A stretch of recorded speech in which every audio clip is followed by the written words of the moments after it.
juntos mais uma vez para continuarmos a leitura dos livros de André Luiz e Chico Xavier. Estamos lendo agora Sexo e Destino.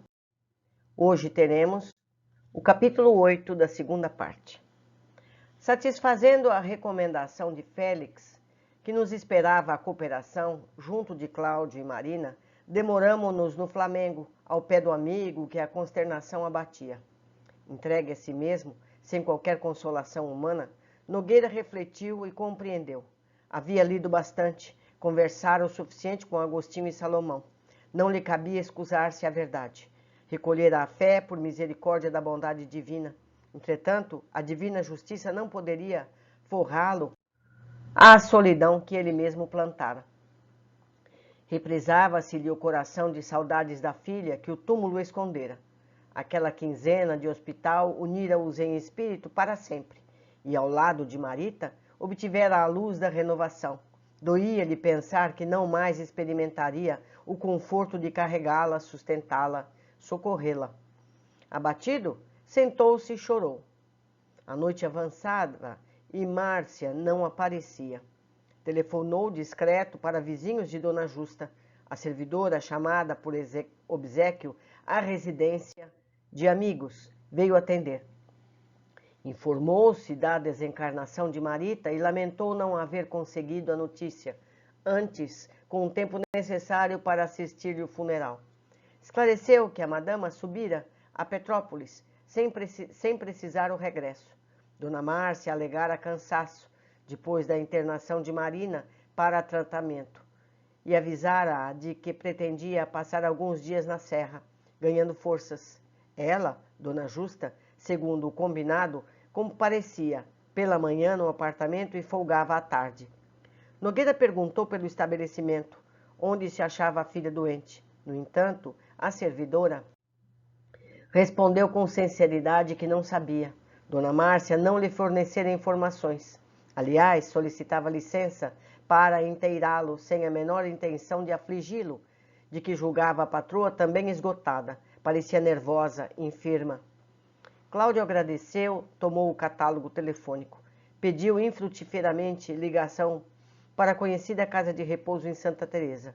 Seguiu procurando pelo fio, até que na sexta pesquisa encontrou o que buscava. Enfermeira prestimosa, com quem Dona Márcia deixara endereço, respondeu de uma casa de saúde, localizada em Botafogo, notificando que Marina aí se hospedava. As visitas, no entanto, mesmo para os familiares, estavam proibidas. A moça andava em crise, sob a atenção dos médicos. Mesmo na condição de progenitor, que ele fizesse a gentileza de ouvir a administração antes de procurar pessoalmente avistá-la. Cláudio recolheu-se à poltrona, a fim de pensar. Restava a casa dos Torres. Gilberto, com certeza, poderia elucidá-lo. Entretanto, a figura do rapaz assomava-lhe a imaginação, semelhante a bisturi que lhe retalhasse uma chaga mental. Rememorava a entrevista do Lido, em que lhe lacrara a boa-fé e envergonhara-se. Meditou, examinou-se sem compaixão para consigo e acabou inferindo que, se quisesse realmente apresentar personalidade nova, não lhe cabia isentar-se das consequências que as passadas faltas lhe propunham. Consolidado o raciocínio, não mais vacilou. Recorreu ao fone com escassa esperança de ouvir o rapaz, já que o relógio assinalava mais de 9 da noite, mas o moço atendeu. Não obstante acanhado, Cláudio expressou-lhe o pesar pelo falecimento da genitora, ao mesmo tempo que lhe comunicava a perda de Marita. Figurou-se-lhe Gilberto deprimido, torturado. O filho de Nemésio confessava-lhe desconhecer não só a extensão do acidente, mas também o óbito. De certo que, pelas provações da família, com a lenta agonia de Dona Beatriz e com a enfermidade de Marina, que logo se lhe seguiu, não tivessem Dona Márcia e a filha encontrado ocasião para referir-lhe a gravidade das ocorrências. Lastimava o sucedido e enviava pêsames. Prezara sempre em Marita uma irmã pelo coração. Consultado por Nogueira, explicou que Marina fora acometida por excessos de fúria. O facultativo de confiança admitira demência precoce, mas desistira da assistência, entregara o problema a psiquiatras. O diálogo prosseguiu. Antecipando justificativas, Gilberto anunciou haver assumido novas resoluções nos dias últimos, quando no encontro de ambos em Copacabana estava assim decidido a casar-se mais cedo, desposar Marina e recolher-se à tranquilidade do lar. Mas apreensivo ao ver a moça doente, qual se achava, o pai, embora reconhecido aos serviços que a jovem lhes prestara, impelira-o à mudança de rumo. O genitor, que se achava ausente em descanso restaurativo, usara franqueza. Não aprovaria o casamento, não considerava a Marina suficientemente habilitada para as responsabilidades do matrimônio. Além disso, falara-lhe de certas coisas e aconselhá-lo a sair do Rio. Sustentá-lo-ia em outra cidade, onde pudesse recomeçar estudos interrompidos. Ele, porém, Gilberto, compreendia a vida de outro modo, e à face das imposições paternas, sentia-se acabrunhado, vencido.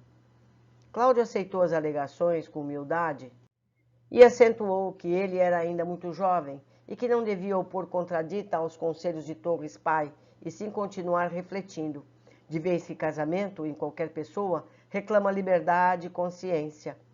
Tão sensatas e confortadoras observações formulou, pacificando-lhe o íntimo e clareando-lhe a compreensão para o trato com o próprio pai, que Gilberto se modificou perante aquela brandura inesperada.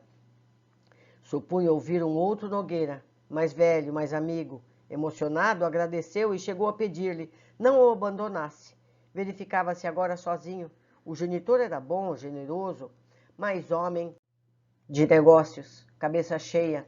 Sentia necessidade de alguém que o inspirasse, que lhe estendesse as mãos. Estimaria encontrá-lo, ouvi-lo mais vezes. Percebeu que Cláudio lhe falava em tom de lágrimas. Agradeceu o apreço. Aquilo com que lhe insuflava confiança nova naquele homem com quem se entendera dias antes, mas de modo imperfeito. Nogueira, submissos, consultou acerca de Márcia. Provavelmente que, em se afastando para Petrópolis, a esposa lhe teria deixado o telefone. Gilberto confirmou. Dona Márcia, ao viajar, solicitara-lhe atenção para Marina. Se a menina piorasse, que fizesse o obséquio de chamá-la incontinente. E, ao expressar-lhe semelhante recomendação, declarara que lhe passara a incumbência e não ao marido, por sabê-lo ocupado no hospital. De posse das informações, Cláudio agradeceu de novo e repôs o fone no gancho. Em seguida, confiou-se à meditação. Pelo tom da conversa, o rapaz se alterara de tudo. Em tudo o que expusera, media as frases, cerimonioso, desencantado. O que teria desejado dizer com aquelas duas palavras certas coisas? Ele, Nogueira, sentia-se renovado. Entretanto, a experiência do pretérito constituía-lhe o fundo da grande transformação.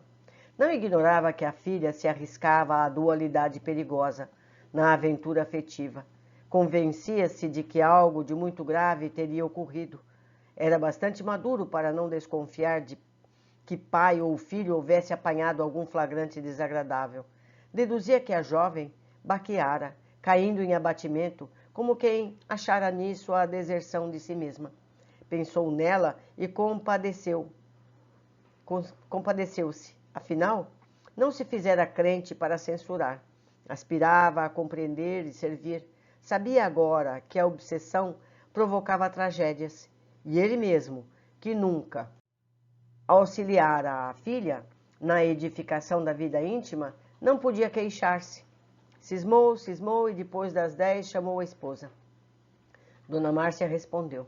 Interpelada, comunicou estar descansando junto de pessoas amigas. Ciente da morte de Marita, confessou-se aliviada. Não a desejava sobrevivendo ao desastre, deformada como a vira. Alinhou comentários desairosos, fez xiste. Pela inflexão com que se manifestava, o esposo reconheceu-a num dos dias mais infelizes, sarcasmos em cada sílaba, irritação à mostra.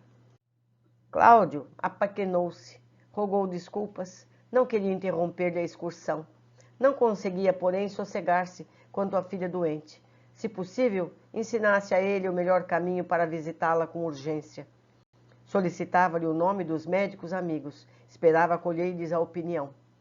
A palavra dele deslizava tão mansamente no fio que a interlocutora mudou de jeito.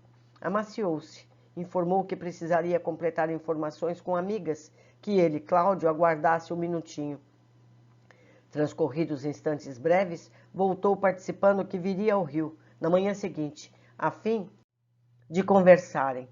Guardava certos assuntos para tratar com ele, mas preferia falar-lhe de boca a boca, que ele a esperasse no Flamengo. Chegaria cedo, de automóvel, apenas com o objetivo de vê-lo e retornar ao Hotel Serrano em que repousava. Efetivamente, no dia imediato, antes das 9 da manhã, logo após entender-se com Dona Justa em matéria caseira, viu-se o bancário defrontado pela esposa. Dona Márcia parecia regressar de outro país, adereçada, sorridente, cabelo bem penteado, excêntrico, realçavam-lhe a graça, remoçando-a inteiramente. Harmonizara-se a maquilagem com rosa e vestido novo. O porte se erguia nos sapatos de salto alto com a esbelteza da cegonha jovem, quando caminha descuidada no campo livre. Exibia cores, desfilava perfumes. Contudo, a flor humana em que se metamorfoseara não escondia para nós as larvas que a carcomiam.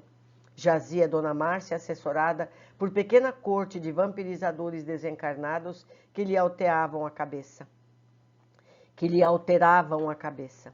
Mesmo à nossa frente, que nos acostumávamos a identificá-la por matrona difícil, mas ajustada ao lugar que as conveniências lhe indicavam, surgia quase irreconhecível. Metalizara-se a voz, o olhar fizera-se mais frio. De entrada, cumprimentou o marido e Dona Justa com ademanes de protetora complacente. Assustou-se Nogueira, não compreendia. Padeciam em casa a provação de uma filha morta e outra enferma. Por outro lado, Márcia, pelo fio, anunciara-se esfalfada. De que maneira se amoldava a uma excursão, assim festiva? Instintivamente recordou Gilberto, preocupado com certas coisas, e a própria esposa prometendo-lhe certos assuntos, e apreensivo perguntava-se que sucessos ocultos se lhe vedavam o coração. A recém-chegada sentou-se, cruzando as pernas com desenvoltura juvenil, e sem mais aquela reportou-se à pressa que trazia. Nogueira indagou por Marina. Dona Márcia, evidentemente interessada em outros problemas, sintetizou quanto pôde a história da enfermidade. Indicou o psiquiatra, que respondia pelo caso. Aludiu ao conforto de que a filha se rodeava na casa de saúde e exalçou a generosidade do Sr. Torres, que não calculava sacrifícios para lhe sobejasse assistência. Comentou largamente a nobreza do viúvo de Dona Beatriz, cuja grandeza de alma apenas agora, dizia entusiasmada, começava a conhecer. E, finalmente, propôs um ajuste de providências pelas quais se transferisse a menina para um sanatório em São Paulo, onde estagiasse no tratamento devido por alguns meses. Bastava que ele, Cláudio, concordasse. Nemésio, em sinal de gratidão da firma pelos serviços prestados com Marina, custearia todas as despesas. Cláudio escutou humilde e obtemperou que a situação talvez não fosse tão grave, que a palavra meses o alarmava. Acreditava que a filha, conjugando medicação do corpo e da alma, lograria recuperar-se em menos tempo. Argumentou sensato, demonstrou sem afetação de virtude que não lhe seria lícito abandoná-la. Destacou que a proteção dinheirosa significava muitíssimo, principalmente aquela hora em que os cuidados exigidos por Marita lhe haviam esgotado as reservas. Mas admitia que filhinha conturbada reclamava deles carinho e dedicação. Após enfileirar judiciosos apontamentos que a interlocutora recebia, contrafeita, levantou para ela os olhos súplices e a convidou-a, com dignidade, a abraçar junto dele uma existência nova. Vida de harmonia, de construção recíproca, sincero confiou-lhe todos os propósitos diferentes que edificara aqueles dias de luta, dos quais emergira transformado. Descerrava-lhe o íntimo, fizera-se espírita cristão. Sentia-se outro homem. Participou-lhe que entre ele e o passado erigia-se a fé por barreira de luz. Aspirava agora à bênção do lar, à tranquilidade da família. Comprometia-se a adotar conduta reta, ser-lhe-ia companheiro leal. Não lhe constrangeria o ânimo a aceitar-lhe as ideias. No entanto, anelava mostrar-lhe quanto a amava. Disse-lhe que vinha orando desde a véspera, rogando a Jesus a inspirar-se no sentido de revelar-se a ela, abertamente, para que ela, Márcia, lhe perdoasse e o compreendesse. Concedia-lhe Deus o futuro à frente. Penitenciar-se-ia quanto aos erros cometidos, dispunha-se a testemunhar-lhe fidelidade e afeição. A senhora, porém, aprumou-se de um salto, planou as mãos na cintura numa risada de escárnio e zombeteou. Sim, senhor, o diabo, depois de velho, se fez ermitão. Sempre a mesma história. E aditou com ar de troça. Era só o que faltava. Você, espírita, eu logo vi. Juro que no hospital você já estava nessa baboseira. Aquele jeito de conversar, quando o Nemésio e eu fomos lá, aquele modo de tratar Marita. Ora, quem teria hipnotizado você dessa forma? O marido, arrancado à esperança que alentava, no sentido de se reconciliarem para uma experiência doméstica respeitável e batido na fé que principiava a entesourar, objurou francamente ofendido. Mas você conhece o Espiritismo? Márcia, obsidiada com a disposição de quem procura deixar o carreiro, trilhado desde muito para arrojar-se em outro caminho, revidou irônica. Perfeitamente, conheço sim. Quando Aracélia morreu, andei conversando nisso com amigas e acabei desistindo. Espiritismo é um movimento de pessoas querendo sentar cachorros no banco e apanhar estrelas como se fossem laranjas. Bobagem! Nós todos no mundo somos canalhas. Eu sou, você é, os outros são. Os espíritas me parecem cães querendo sentar na poltrona da falsa virtude. A asneira deles, temos que rolar é no chão mesmo. Eu não penso assim, pois se você pensa de maneira diversa, e se é verdade tudo o que você me falou, é pena que a mudança chegue tão tarde. Venho de Petrópolis justamente para dizer a você que entre nós tudo está acabado. Agora, meu velho, faça a sua vida, que eu vou me arranjar. E continuou alegando, depois de sofrer tantos anos, naquele apartamento que apelidava por minha gaiola, iria fazer o ninho certo. Esperaria tão somente as melhoras de Marina, a fim de promover o desquite. Se ele, Cláudio, não assinasse, que escolhesse rumo. Declarava-se farta, queria liberdade, sossego e distância. Nogueira escutava triste. Repunha no pensamento as instruções de Agostinho e Salomão.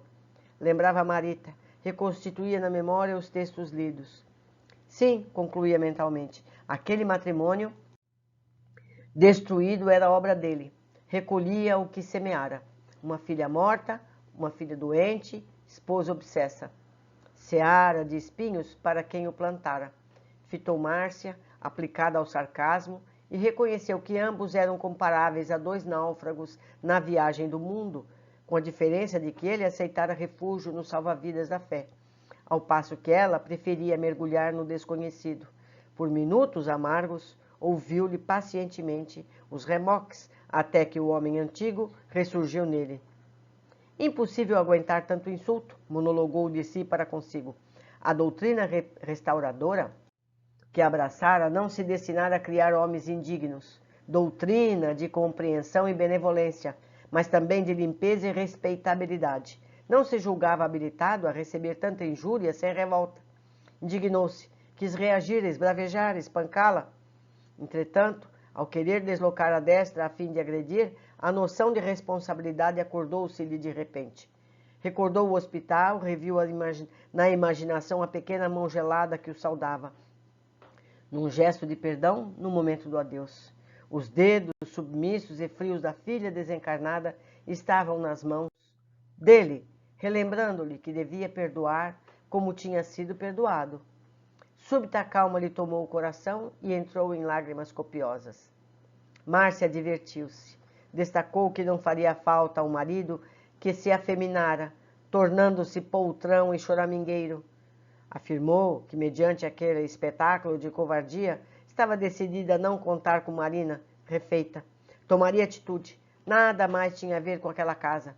Chamou Dona Jústia e avisou com o indicador em riste que mandaria buscar todos os seus pertences para serem alojados em casa de Selma, a companheira de infância que residia na Lapa. E vociferando, colérica, estrondou a porta. atrás dos próprios passos, sem mais uma palavra para o esposo, que permanecia na sala, esmagado de sofrimento. Demorou-se Nogueira em casa, durante algumas horas, refazendo forças. À tarde procurou Salomão em Copacabana. Consolou-se ao vê-lo, palestraram por momentos. Da própria farmácia, telefonou ao psiquiatra que a esposa nomeara. O especialista ouviu cortês. Sim, proporcionaria todas as facilidades para que se avistasse com a filha no dia seguinte. Cláudio agradeceu e, encerrando a ligeira conversação pelo fio, rogou a Salomão um minuto de entendimento em particular. Atendido, solicitou o amigo para que o auxiliasse, através da oração, em benefício da outra filha, que supunha obsidiada, relacionando o problema de modo sucinto. Salomão confortou-o. Possuía companheiros diversos, dedicados à desobsessão. A todos solicitaria socorro, junto aos benfeitores que lhe supervisionavam as tarefas no plano espiritual. A seu turno, consagrar-se-ia, no caso, imbuído da melhor confiança. Notando que o pai de Marita entremostrava o coração artesanado de angústia no semblante abatido, convidou-a ao café. Sentados em recanto ameno, permutaram confidências, observações, projetos, esperanças. Partilhariam atividades espirituais. Seriam irmãos no trabalho, no ideal. Nogueira retornou aliviado ao Flamengo e na manhã imediata estava a postos em Botafogo. No horário marcado, ganhou o recinto a que Marina foi trazida. Afligiu-se em lhe verificando a depressão. Emagrecera, desfigurava-se. Por ora, o alheamento de si mesma. Entretanto, através dos olhos, despedia a alma incendiada de angústia. Comovi-me, não apenas ao abraçá-la, mas também ao notar Moreira rente, esmerando-se na execução do que prometera. Enquanto o amigo, que guindava a condição de enfermeiro, lhe acolhia, fraterno, a jovem leara-se ao pai numa explosão de lágrimas. Sentaram-se.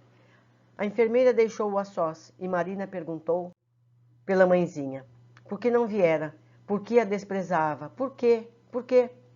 Empenhou-se Nogueira em acalmá-la e fê-lo de tal modo que a menina, espantada, cobrou mais ampla lucidez. O pai dirigia-se a ela num tom que nunca ouvira. Vasculhava-lhe as fibras mais íntimas, lhe ajustando. Falou-lhe de forças imponderáveis à maioria das pessoas, reportou-se a inteligências desencarnadas que a humanizavam a criaturas em perturbação, agravando-lhe os desequilíbrios. Persuadiu-a quanto à obrigação de acatar as instruções médicas. Participou-lhe fora iniciado nos júbilos da prece, desde o acidente que lhe arrebatara Marita, de cuja desencarnação inteirou com afetuosa cautela. Transmitir-lhe-ia oportunamente as instruções que recebera de amigos acerca da reencarnação, do sofrimento reparador, da obsessão e do intercâmbio espiritual. Estudariam juntos e acrescentou piedoso, mesmo que Márcia não quisesse, que ela, Marina, aguardasse paciência, calma, inspirando confiança naqueles que a tratavam. Dissesse a ele, pai renovado pela fé, o que mais a preocupava. Achava-se ali para alentá-la, entendê-la, que se desabafasse para que ele soubesse por onde começar. Nada lhe ocultasse, nada temesse. Queria vê-lo robusta, feliz. Todas as palavras lhe escapavam da boca impregnadas de tanto carinho e clareadas por tanto amor, que ela se lhe aconchegou no peito com mais devoção, lembrando alguém que se agarrasse à inesperada raiz ao escorregar da direção da queda fatal. Perguntou ao pai se ele algum dia chegara a ouvir vozes estranhas, se já divisara vultos que ninguém percebia. Cláudio acariciou-o, assegurando que lhe explicaria semelhantes fenômenos tão logo a visse refeita, insistindo, porém, para que o auxiliasse com as informações de que carecia, a fim de prestar-lhe o apoio necessário. Foi então que a filha, implorando a ele que não condenasse, a estimulada pelo sorriso bondoso com que era ouvida, descreveu para o genitor os caprichos femininos com que requestara Nemésio Torres. Ele amadurecido, ela quase criança, contudo, ensoberbecia-se ao reconhecê-lo chefe e vassalo.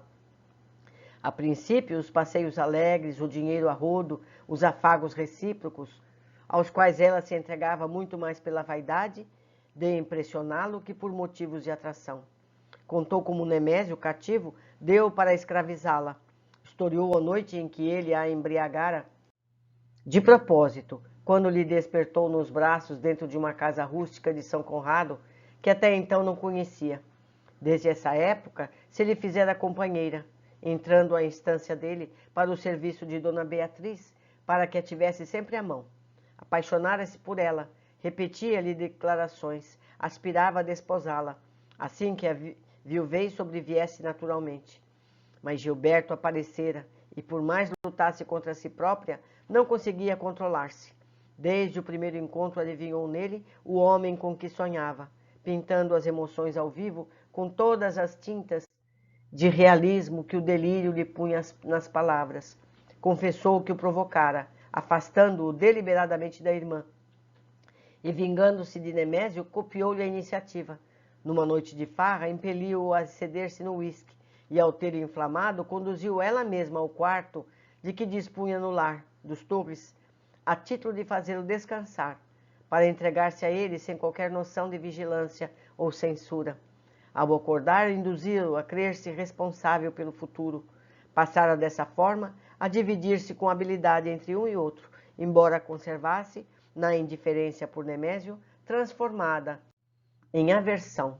Quanto mais se comunicava com o filho, mais detestava o genitor, até que a morte de Dona Beatriz precipitara os acontecimentos. Observando o chefe, positivamente decidido ao matrimônio, apegara-se ao filho com loucura, a ponto de ser surpreendida por Nemésio em situação desconcertante. Nogueira escutava compungido. Detinha a impressão de tomar contato com os familiares pela primeira vez em toda a vida. Machucado ainda pelas considerações de Márcia, ignorava agora quais as feridas que mais lhe doíam na alma. Se as que a insensibilidade da esposa lhe abrira no espírito, se as que lhe eram produzidas nos tecidos do coração pelos segredos da filha padecente. Enlaçou-a, porém, com mais ternura, e Marina, encorajada, repetiu que anelava libertar-se de Torres, pai, ansiando casar-se com Gilberto, ser-lhe a esposa no lar, compreendê-lo, torná-lo feliz. Cláudio prometeu cooperar, destacando, no entanto, a necessidade da saúde primeiro. Contudo, o doloroso relatório não terminara. Imprescindível sorver-se o cálice até a lia. Em frases entrecortadas de soluços, Marina cientificou de que fora visitada, ali mesmo, por Nemésio, 4 dias antes. Acentuou que o chefe se prevalecera da intimidade e lhe asseverava que não accederia ao filho de modo algum, que a esperaria para as segundas núpcias e que manteria todos os compromissos formulados anteriormente, no sentido de enobrecê-la no casamento e beneficiar-lhe toda a família, se ela abandonasse o rapaz, que ele, na qualidade de pai, pretendia remover para o sul, porque respondesse claramente que não renunciaria a Gilberto, implorando-lhe perdão a que a tratasse por filha. Revoltava-se, ameaçando-a. Se o preferisse, matá-la-ia. Ela chorava, suplicava com paixão, segurando que não tinha coragem de continuar fingindo por mais tempo. Amava Gilberto, queria sarar, viver com ele e por ele.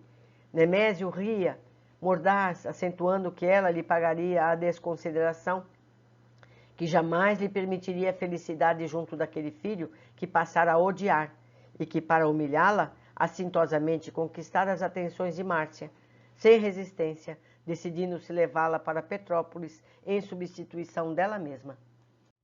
Cláudio ambicionava crer que a jovem tergiversava, mas a lembrança da esposa transformada, ou melhor, transtornada, comprovava o que ouvia, e quanto a mim, recolhia de Moreira a devida confirmação. O enfermeiro, em breves palavras, deixara-me saber que as chusmas de espíritos perturbadores, após a desencarnação de Beatriz, lhe haviam arrebatado o marido, explorando-lhe as energias genésicas. Nogueira percebeu a gravidade do problema. No entanto, ao término da entrevista, reconfortou a filha, descortinando-lhe paz e esperança à mente atormentada. Recomendou-lhe trabalho, confiança, paciência e controle a fim de recuperar-se mais depressa. e garantiu-lhe que se entenderia com Márcia e com ambos os Torres para que os planos da felicidade futura fossem concretizados em harmonia. Marina recebeu-lhe a despedida, a sorrir conformada, patenteando sinais de melhoras. Mas, em se revendo na rua, Cláudio entrou em prece e, reconhecendo-se no prelúdio de provas amargas, cumpriu a destra de encontro ao peito enlaceado, como quem trazia uma visita, espinhos de fogo a lhe requeimarem o coração. Meus amigos, os fatos vão se desenrolando. Vamos às observações. A vida faz com que as pessoas se revelem como são verdadeiramente. A encarnação tem essa função, pois sendo um estágio para provarmos o que realmente somos, ajustando nossas tendências ou repetindo erros anteriores. Cláudio precisou duros sofrimentos e parece ter aproveitado. Já Márcia mostra que é insensível, certamente precisará de dores maiores para sensibilizar-se. Meus amigos, a evolução é inexorável. De uma forma ou de outra, todos nós vamos aprender. Melhor que seja pelo amor, porque se não for pelo amor, será pela dor. Como estamos aprendendo com todos esses livros. Deixo aqui meu e-mail, meu contato, assim como lembro do espaço aqui mesmo para comentários no YouTube. Eu conto com vocês para me esclarecerem nos comentários que eu mesma não tenha feito. Um abraço e aguardo a todos no próximo capítulo.